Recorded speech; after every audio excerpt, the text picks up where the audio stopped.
Right, each Sunday at 5, I'm joined by someone who's had an extremely interesting experience, and we talk about life afterwards. We talk highs, lows and lessons learned and what comes next on the outside. My guest is a remarkable individual who's transformed adversity into empowerment, a survivor of human trafficking. She's now an acclaimed author, motivational speaker and a presentation skills coach. Her international career spans continents, empowering C-level executives, diplomats and charities alike through her work. She fosters connections, overcomes obstacles and promotes positivity for transformative outcomes. That sounds incredible, but who is she? I'm delighted to say I'm joined now by author and human trafficking survivor Lurata Lyon. Right, so Lurata, first of all, which organs did you have harvested? Did you? You didn't have organs? No, not myself, but these were the human trafficking, sex trafficking. And so what they did with the girls were, once the girls were done with their sexual exploitation, they never set them free, so they just took the organs at the end and then said, and they killed them. So, I mean, it's very big news. It doesn't take a rocket science. You don't have to be a rocket scientist to work it out who these people are. If you just Google sex trafficking and organ harvesting during the war in former Yugoslavia, a lot of the information will be shown on Google and all about it. Really? I haven't mentioned them on my book because I don't want to start a war with people that you can't finish a war. For me, it's not about starting a war. I just want to raise awareness so we can stop this. So talk to me about your story. How did you find yourself in a position where you were being trafficked? What was going on? Where were you trafficked from? How did you find yourself in that situation? Well, it was war in former Yugoslavia, and we happened to live in Serbia. And our town was singled out for ethnic cleansing, and we were about to be massacred. The story is really deep, and this scene, I'm not doing it justice, but after so much struggle and my uncle bribing the army to set the town free, which they did, surprisingly, after he gave all his wealth, and so thanks to him, the whole town is still alive. My dad said, you've got to run away because now the soldiers are raping and abusing women and children. He said, I want you to go to Kosovo, cross borders illegally and find shelter at the charities like Red Cross and so on. Long story short, I crossed the borders. I ended up in the streets of Kosovo only to be discovered by 2 UN police officers, which were Americans. And to this day, they're still my friends, Peter and Brian. And they realized I couldn't speak any word in English anyway, so everybody needs to know this. So I had a translator there, they had a translator. And they said, you can't be going to the shelter because you are from Serbia. This is only for the Kosovans, but we'll give you shelter until we know what to do. Lo and behold, I was with them for quite some time, and the translator at the time went and reported to the local guys that there is this really young girl from Serbia that's being sheltered by the UN troops. How old were you? I was 17, 18 at that point. So still super young, turning 18. In fact, it was, I think around that time, it was my birthday, because I remember them being a bit special about it. And I was never allowed to leave their apartment without them, but this one day after I did all the cleaning, which they didn't ask for, I just did it out of gesture of goodwill because they looked after me so well. I thought, I've done all the chores and there is no electricity, so should I maybe just go and get a magazine? And the thing is that I speak Albanian fluently and Serbian fluently. So I went to get an Albanian magazine or newspaper just to read.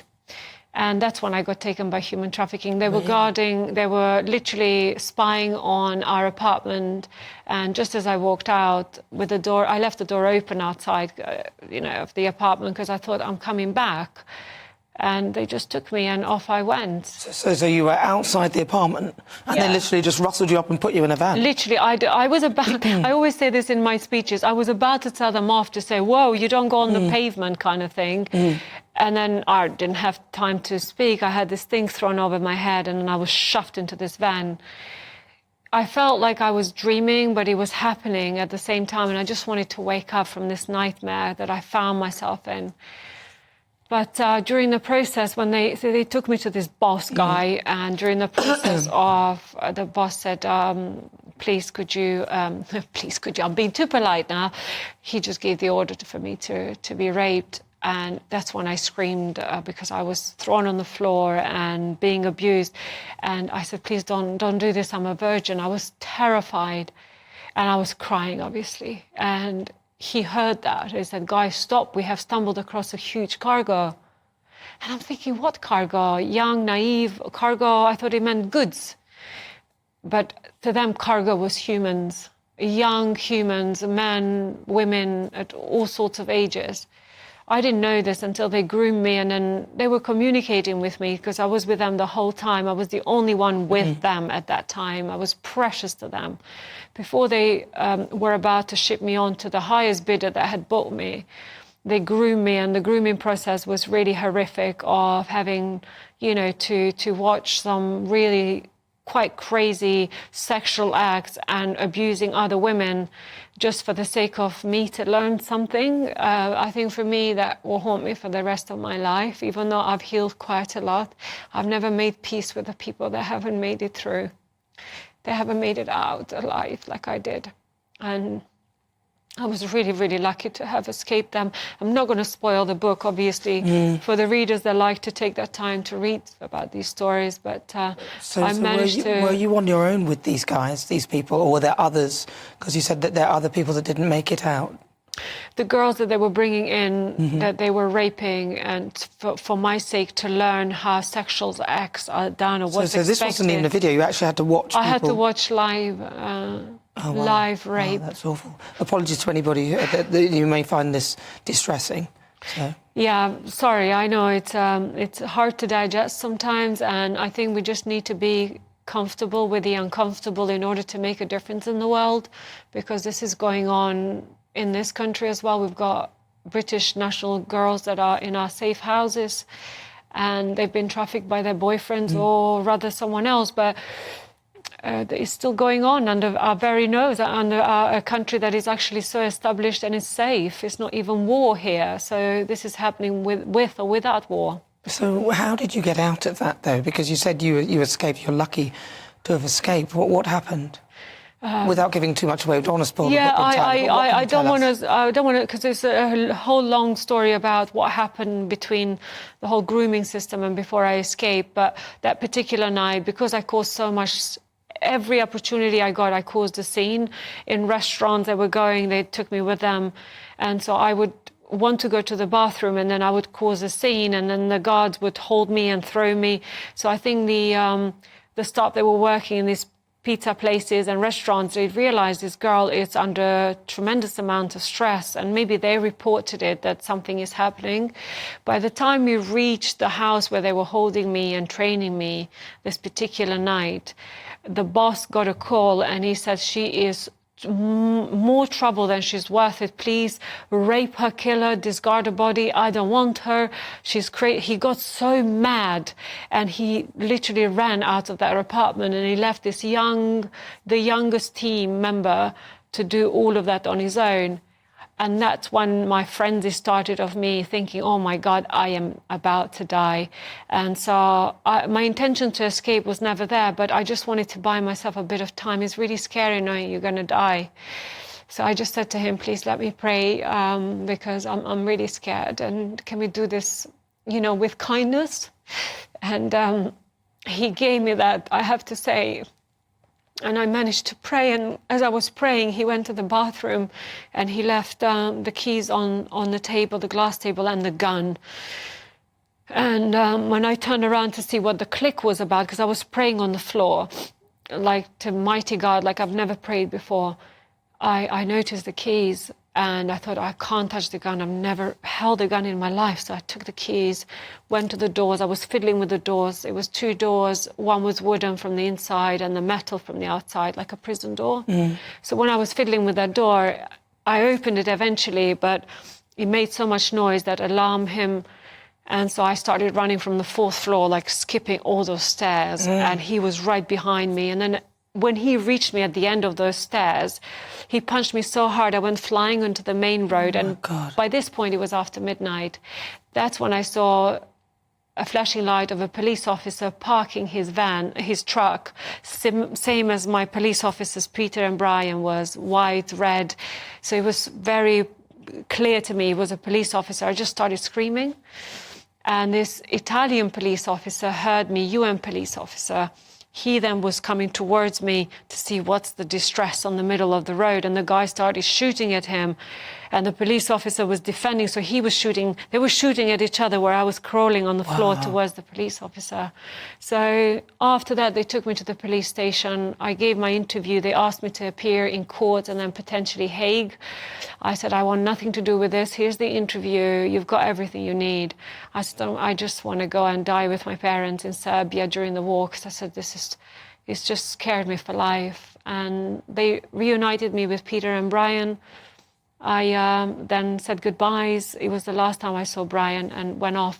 But when I returned back to Serbia, it's mentioned in the book, and I just give people some background. I crossed the border illegally, which we were not meant to do. And in the courtyard, in our house, just in the garden, a van pulled in just as I walked in to say hi to my mum and dad. And they took me and they imprisoned me for 6 months in a solitary confinement.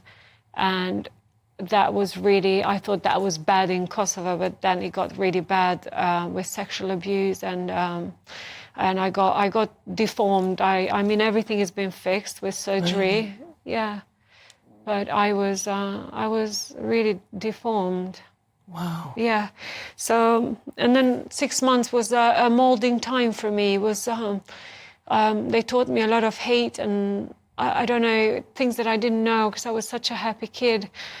And they also, that molded me to think that maybe, just only maybe, there is some good in them that they haven't discovered yet. And I started seeing them, I was feeling sorry for them, not for me anymore. And I would just disconnect from, when they were abusing me sexually, I would just sort of meditate, what I know now as meditation, and think of people that inspire me, like Nelson Mandela. He was always my inspiration in what he went through with his, injustice, and, just people that inspire me throughout my life, and thinking of my mom. And you are so brave. Sorry to break down. I never thought I would break down. And that is such an incredible story. It really is. Wow. It's just horrific, but it shows that, I learned to love, and I learned forgiveness, and now I just want to raise awareness. Mental health has become such a big topic for me, and I care for everyone. We've been divided over the years by religion, by color, by ethnicity, by so many things, gender.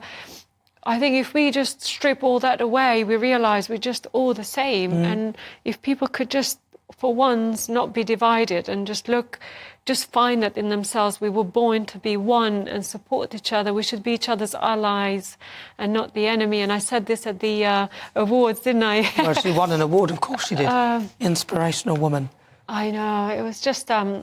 So, yeah, I want this story to reach people with inspiration, just as it has been, to my surprise. I mean, everyone can relate to it because they're relating to the pain and the struggle. Everyone has to go through war and kidnapping, but, yeah.